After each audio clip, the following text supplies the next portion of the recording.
Merci, monsieur le rapporteur. La parole est maintenant à monsieur Patrick Hetzel, rapporteur pour avis de la Commission des affaires culturelles et de l'éducation pour la recherche.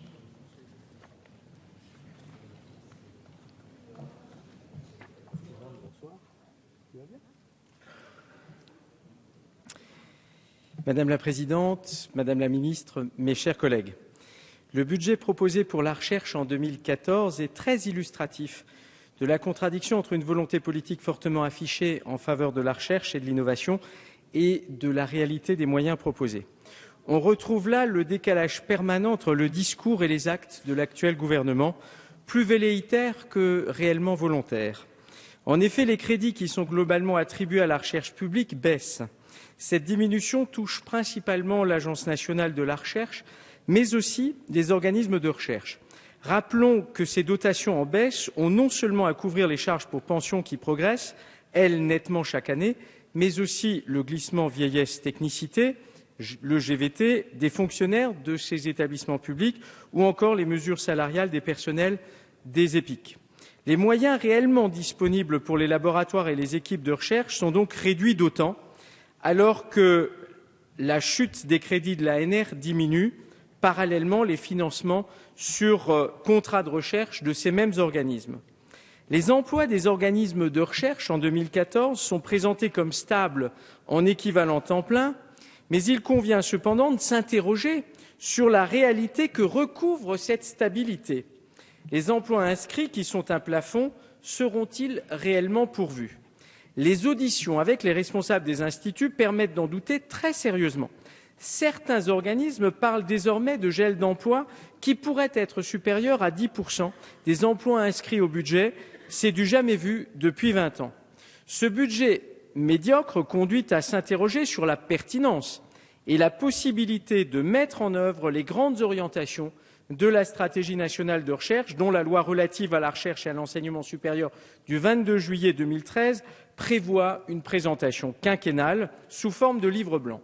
Dans les faits, cette nouvelle stratégie voulue par le gouvernement et votée par le Parlement va se traduire par la remise en cause de 10 ans de progression des financements de la recherche. Là aussi, quelque chose d'inédit.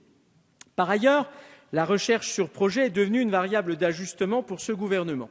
En effet, le budget de 2013 se traduisait par ce qui était présenté alors comme un rééquilibrage des financements entre recherche sur projet et crédits récurrents, au profit évidemment des organismes de recherche. Cette année, comme nous venons de l'indiquer, ces derniers sont également touchés par les baisses de crédits, mais les moyens de l'ANR continuent parallèlement de diminuer également. Ces autorisations d'engagement sont inférieures à ce qu'elles étaient à sa création en 2005 et se rapprochent en euros constants de ceux dont disposaient les anciens fonds incitatifs au début des années 2000, les années de Claude Allègre. La Cour des comptes constatait dans son rapport de juin 2013 que l'agence était à la croisée des chemins.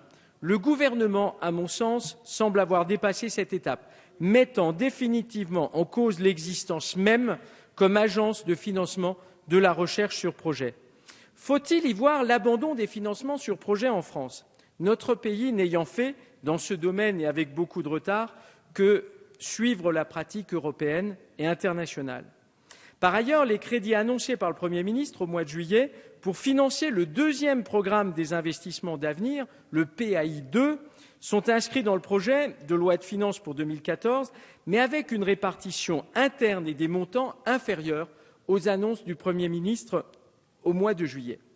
De plus, il est important que le Parlement soit mieux associé en amont aux choix opérés compte tenu des montants en jeu et des orientations qu'il détermine, par exemple par une information suivie de l'information de l'Office parlementaire des choix scientifiques et techniques et des commissions compétentes. Pour conclure, je tiens à dire qu'il est nécessaire, au minimum, de sanctuariser les crédits de la recherche, à défaut d'en prévoir une programmation croissante, comme l'avait disposé et l'a effectivement réalisé la loi de programme pour la recherche de 2006, celle de la précédente majorité.